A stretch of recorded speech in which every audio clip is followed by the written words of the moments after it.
नमस्कार दर्शकों, कार्यक्रम की इस कड़ी में आप सभी का बहुत बहुत स्वागत है।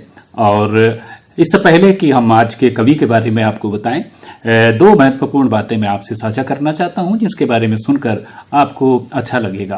पहली बात तो ये है कि इस कार्यक्रम को अब हमारे जो लिखने पढ़ने वाले लोग हैं, जो कवि हैं और जो एक अच्छी कविता को प्रोत्साहित करते हैं, अच्छी कविताएं लिखते हैं, अच्छी तरह से सुनाते हैं और सस्ती लोकप्रियता के मोह में उन्होंने जीवन भर अपनी कविताओं से, अपने सृजन से समझौता नहीं किया, ऐसे कवि इस सीरीज से जुड़ रहे हैं। और बहुत सारे हमारे ऐसे दर्शक हैं जो इस कार्यक्रम को पसंद कर रहे हैं, तो हम उन सभी दर्शकों का बहुत बहुत धन्यवाद देते हैं। और साथ ही आपसे ये मैं रिक्वेस्ट भी करना चाहता हूं यहाँ कि कार्यक्रम को शुरू से लेकर आखिर तक सुने। मैं बहुत ही चुनी हुई रचनाएं आपके लिए लेकर आता हूं इस कार्यक्रम में। तो अब बता देते हैं आपको कि आज के हमारे रचनाकार कौन है। आज हम आपको सुनवाएंगे इस कविता संग्रह से रचनाएं। ये चूंकि मैं वीडियो सेल्फी मोड में बना रहा हूं तो आपको उल्टा दिख रहा होगा, लेकिन अब मैं बताता हूं आपको। नम नहीं होती दीवारें, और इसके कवि हैं दुष्यंत विजयवर्गीय। दुष्यंत विजयवर्गीय अंता निवासी हैं, वर्तमान समय में अंता में रहते हैं और इनका जन्म 20 नवंबर 1969 को कोटा में हुआ। आपकी शिक्षा बीकॉम, एलएलबी और डीएलएल है और वर्तमान समय में आप अधिवक्ता के रूप में कार्य करते हैं। आपका ये जो कविता संग्रह है नम नहीं होती दीवारें, ये बोधि प्रकाशन से प्रसारित हुआ 2019 में। ये बहुत ही प्रतीक्षित और बहुत ही चर्चित कविता संग्रह है उनका, जिसकी भूमिका एकांत श्रीवास्तव जी ने लिखी है, जो वर्तमान समय की कविता के बहुत बड़े हस्ताक्षर हैं, बहुत बड़ा नाम है उनका। तो उन्होंने इसकी भूमिका लिखी है।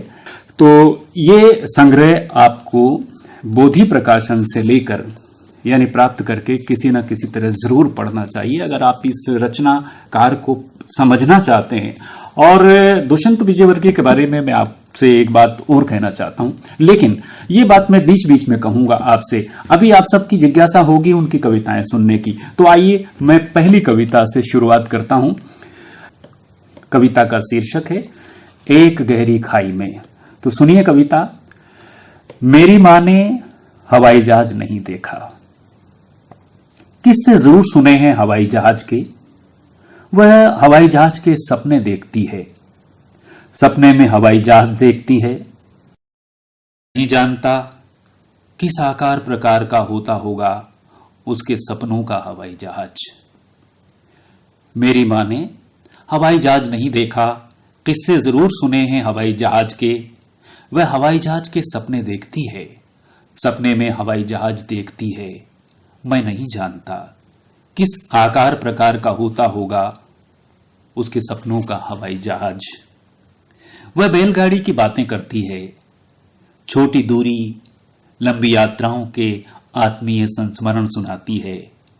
मेरा बेटा कौतूहल से सुनता है उसे। बच्चा बैलगाड़ी में बैठने की जिद करता है, मैं झूठा आश्वासन भी नहीं दे पाता उसे। समय के पंख लंबी दूरी तय कर चुके हैं, जमीन आसमान की व्याप्त गहरी खाई को पाटने में असमर्थ पाता हूं स्वयं को। बच्चा बैलगाड़ी में बैठने की जिद करता है, मैं झूठा आश्वासन भी नहीं दे पाता उसे। समय के पंख लंबी दूरी तय कर चुके हैं, जमीन आसमान सी व्याप्त गहरी खाई को पाटने में असमर्थ पाता हूं मैं स्वयं को। बच्चा बैलगाड़ी के सपने देखता है, सपने में बैलगाड़ी देखता है। मैं नहीं जानता किस आकार प्रकार की होती होगी उसके सपनों की बैलगाड़ी। मैं बच्चे की जिज्ञासाएं शांत नहीं कर पाता, उसके मासूम सवालों से मेरे अपने सवाल पैदा होते हैं। किससे पूछूं? क्या यह सच नहीं कि बैलगाड़ी का बनाया जाना अधिक कठिन किंतु सार्थक रहा होगा हवाई जहाज से? यह बड़ी महत्वपूर्ण पंक्ति है इस कविता की। क्या यह सच नहीं है कि बैलगाड़ी का बनाया जाना अधिक कठिन किंतु सार्थक रहा होगा हवाई जहाज से? हवाई जहाज बैलगाड़ी को निकल चुकी है। बैलों के मेले में ट्रैक्टर की प्रदर्शनी लगी है। खिलौनों की दुकान पर बच्चा बैलगाड़ी मांग रहा है। ये पहली कविता। तो जैसा कि मैंने बताया था कि दुष्यंत विजयवर्गीय के बारे में जितना मैं जानता हूं, उनसे मिलने पर कुछ बातें आपको बताता चलूंगा। दुष्यंत विजयवर्गीय बहुत कम बोलते हैं। कहीं पर समारोह में जब आते जाते हैं तो वे चुपचाप बैठे रहते हैं, लेकिन जब आप उनकी कविताएं पढ़ेंगे, उनकी ये किताब पढ़ेंगे, नम नहीं होती दीवारें, तब आपको एहसास होगा कि अच्छा लिखने वाले लोग, जिनमें गुणवत्ता होती है, वे हमेशा कम बोलते हैं। दुष्यंत विजयवर्गीय की कविताएं देखिए किस तरह से हमारे समय के सच को सामने रखती हैं और बहुत प्रभावशाली तरीके से सामने रखती हैं। अब इस संग्रह की जो टाइटल जो कविता है, यानी कोई ना कोई कविता संग्रह में उस कविता का शीर्षक हो, उस संग्रह का शीर्षक होती है, तो ये कविता पढ़ना मुझे लगता है कि बहुत ज़रूरी है कि जिस कविता से पूरी किताब का शीर्षक रखा गया, नम नहीं होती दीवारें, वो आपको पढ़ने की जिज्ञासा जरूर होगी। सुनाता हूं वो कविता मैं आपको। नम नहीं होती दीवारें। कविता आरंभ होती है, घर हो गए हैं पत्थर, घर हो गए हैं पत्थर, इनमें अब कहीं मिट्टी नहीं रही कि उग सके एक बिरवा तुलसी का, आंगन पर डाल दी गई है छत, नीचे सजी है डाइनिंग टेबल और कई कीमती चीजें, जहां बच्चे जी रहे हैं सख्त हिदायतों के साथ एक कोने में दुबक कर। घर हो गए हैं पत्थर, इनमें अब कहीं नहीं रही मिट्टी कि उग सके एक बिरवा तुलसी का, आंगन पर डाल दी गई है छत, नीचे सजी है डाइनिंग टेबल और कई कीमती चीजें, जहां बच्चे जी रहे हैं सख्त हिदायतों के साथ एक कोने में दुबक कर। और हम, जिन्होंने बनाया ये घर या कदाचित जिनके लिए बना है ये घर, चला रहे हैं इसे किसी गठबंधन की तरह, जहां उभर कर नहीं आती दरारें, भीग कर भी नम नहीं होती दीवारें। इस घर में रहते रहते दिल भी तब्दील हो गए हैं किन्हीं कीमती धातुओं में, महत्वाकांक्षाओं की आग में झुलस कर एक अंधी दौड़ सारे एहसास निकल गई। अब पता ही नहीं चलता बाहर सूरज ने कितनी आग उगली, कब मौसम बदले, कब बारिश हुई। अब कागज की नाव नहीं, आंखों में तैरती हैं चमकती दीवारें। अब कागज की नाव नहीं, आंखों में तैरती हैं चमकती दीवारें, रंगीन सपने, महलों सी अट्टालिकाएं, बरसों गुजरे, आंखों में सपने मन भावन नहीं आते। पानी गिरता है, सिर्फ पानी, जीवन में अब सावन नहीं आते। कविता का शीर्षक है एक जुबां प्यार की। क्यों नहीं हटा लेती तुम अपनी चुनरी, जब भी तुम और मैं होते हैं पास पास, अनायास दबी होती है तुम्हारी चुनरी मेरे घुटने के नीचे, एक अजीब सा खिंचाव सहन करती हो। औरों के साथ तो नहीं करती तुम ऐसा। क्यों नहीं हटा लेती तुम अपनी चुनरी, जब भी तुम और मैं होते हैं आसपास, अनायास दबी होती है तुम्हारी चुनरी मेरे घुटने के नीचे, एक अजीब सा खिंचाव सहन करती हो। औरों के साथ तो नहीं करती तुम ऐसा। क्यों हो जाता हूं मैं भी करीब होने के बाद भी और ज्यादा करीब, क्यों झुकाए रखता हूं अपना सर, तुम बैठी हो उस तरफ।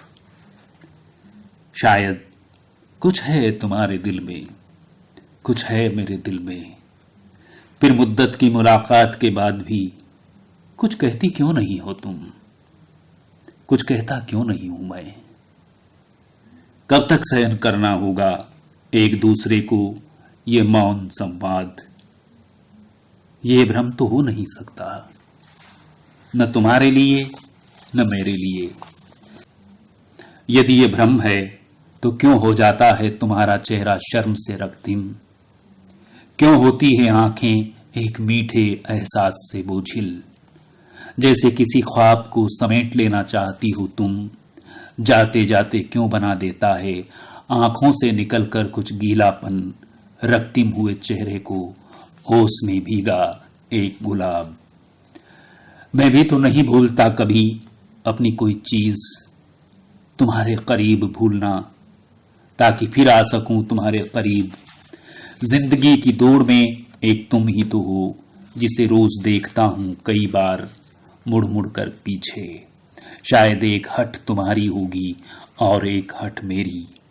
न तो तुम कहोगी कुछ कभी, न मैं ही कहूंगा कभी।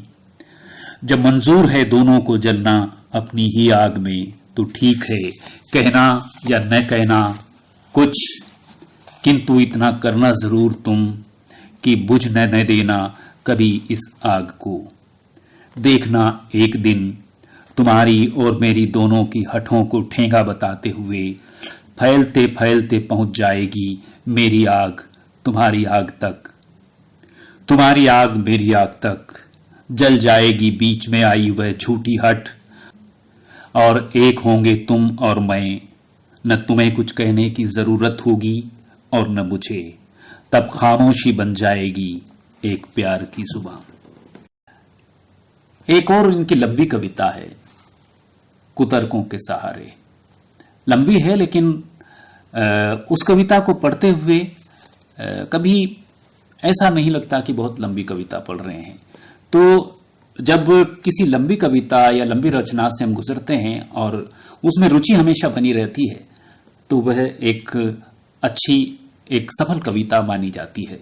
तो इसी तरह की यह कविता है, सुनिएगा।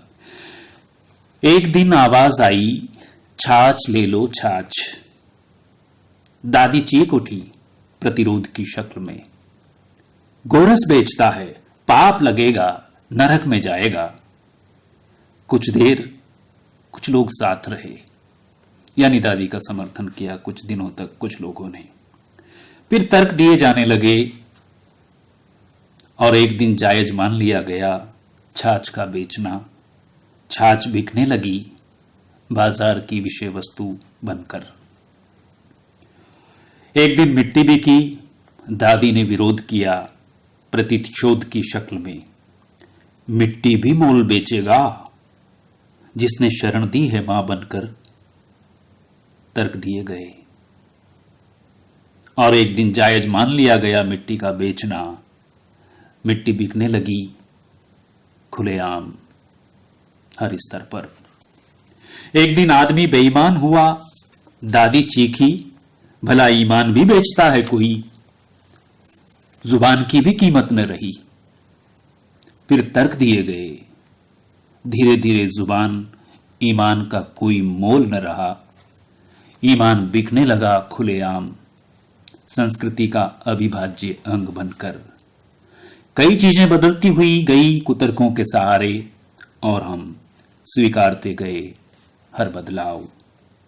धीरे धीरे सब कुछ बदलता रहा।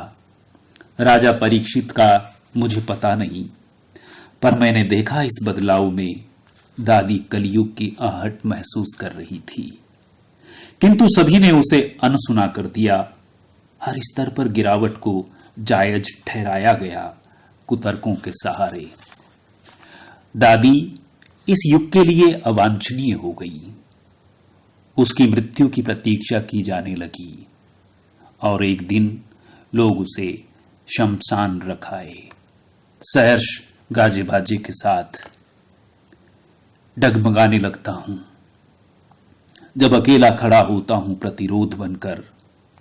कभी कभी लगता है दिए जा रहे सारे तर्क सत्य हैं और मेरे अंदर का सत्य गुनाह डरता हूं।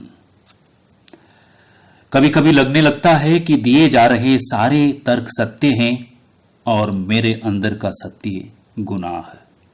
डरता हूं कहीं हार कर मैं इन कुतर्कों को स्वीकार न कर लूं। अगर है तो प्रार्थना है ईश्वर से किसी को जीवित रखना प्रलय तक, जो पराजित न हो इन कुतर्कों से, जो लेकर बैठ सके मनु की नाव में संस्कृति का बीज। ये बहुत ही इनकी महत्वपूर्ण कविता है, जिससे बहुत सारी चीजें समझ में आती हैं कि किस तरह से जो चीजें एक संस्कृति का हिस्सा हुआ करती थीं, जिन चीजों को करने से ऐसा लगता था कि पाप लगेगा और एक प्रतिरोध का भाव समाज में था, उन चीजों को धीरे धीरे किस तरह से जायज ठहराया जा रहा है। दुष्यंत विजयवर्गीय, जब हमारी बातचीत होती थी उनसे कि आप अपनी कविताओं की किताब छपवाइए, तो हमेशा टालते रहते थे, लेकिन आखिर में उन्होंने इस पुस्तक का प्रकाशन करवाया और आप देखिए कि हिंदी समाज में कितनी महत्वपूर्ण कविताएं उनकी इस संग्रह के माध्यम से आई। एक बार फिर से आपको मैं दिखाता हूं, नम नहीं होती दीवारें, बोधि प्रकाशन से प्रकाशित ये किताब है। और इनकी जो कविताएं हैं देश के महत्वपूर्ण पत्र पत्रिकाओं में हमेशा प्रकाशित होती रही, जिनमें Dainik Jagran, Rajasthan Patrika, Jansatta, Prabhat Khabar, daily news, national दुनिया, इंद्रप्रस्थ भारती, मधुमती और आकाशवाणी कोटा से भी आपका कई बार कविताओं का प्रसारण हुआ है। तो अब एक ऐसी कविता है, ऐसे बिंदु को उन्होंने पकड़ा है इस कविता में कि जिन पर ज्यादातर कवियों का ध्यान नहीं जाता। उतरती हुई सवारियां, मतलब जब हम ट्रेन में या बस में सफर करते हैं, लंबे समय की दूरी तक सफर करते हैं, तो बहुत सारे अनजान लोग जो होते हैं उनसे हमारे आत्मीय संबंध बन जाते हैं। तो उसी भाव को इन्होंने एक कविता में कितना सुंदर तरीके से कहा है। सुनाता हूं मैं आपको ये कविता। उतरती हुई सवारियां, थोड़ी देर और ठहर, बच्चे को पेट भर दूध पिला देना चाहती है एक मां। थोड़ी देर और ठहर, बच्चे को पेट भर दूध पिला देना चाहती है एक मां, लेकिन इस समय प्यासी ही रहेगी मां की ममता, और प्यासी रह जाएंगी वो आंखें भी जो इस वात्सल्य में कुछ और तलाश रही हैं। बातों में मशगूल लोग अचानक समेट लेना चाहते हैं अपनी किस्सा गोई को, बांट लेना चाहते हैं पत्ते एक दूसरे से, ये जानते हुए भी कि फिर मिलना संभव न होगा, फिर भी कुछ लोगों से फिर मिलने का वादा लेना चाहता है मन। आकस्मिक परिचय से उपजे नवांकुर को पल्लवित होते देखने का सपना बुनता है एक प्यार। ये वह समय है जब उत्पन्न क्षणिक वैमनस्य को यहीं छोड़ देना चाहता है मन। प्रायश्चित से भीगी होती हैं आंखें, अनेक संकल्प जड़े होते हैं चेहरों पर, सांत्वना के भाव होते हैं उतरती सवारियों में, जो आश्वस्त कर रहे होते हैं चढ़ती हुई सवारियों को। एक कविता जो नदी को लेकर उन्होंने लिखी है, इसका शीर्षक है नदी आंसू पी रही है। और इस कविता को जब मैं पढ़ रहा था तब मुझे लगा कि जो हर शहर की नदियों का जो हाल हुआ, शहरों से गुजरते हुए, शहरों के नजदीक से गुजरते हुए, उसका बहुत सुंदर चित्रण इन्होंने अपनी इस कविता में किया है दुष्यंत विजयवर्गीय ने। नदी आंसू पी रही है। सुनिए। नदी के किनारे बसी होती थी बस्तियां, आदमी हुलस कर नदी तक जाता, नदी उफन कर बस्ती तक आती। नदी के रास्ते थे कच्चे पर थे सच्चे। नदी के किनारे बसी होती थी बस्तियां, आदमी हुलस कर नदी तक जाता, नदी उफन कर बस्ती तक आती। नदी के रास्ते थे कच्चे पर थे सच्चे, हंसता था आदमी, हंसती थी नदी भी, भीग कर लहलहा उठती थी फसलें भी। लालची आदमी ने नदी को बांध दिया, नदी को कैद कर आदमी ने नदी से किनारा कर लिया। दौड़ पड़ा सड़क पर, बिछ गई बस्तियां, सड़क के दोनों तरफ धुएं में लिपटी हुई।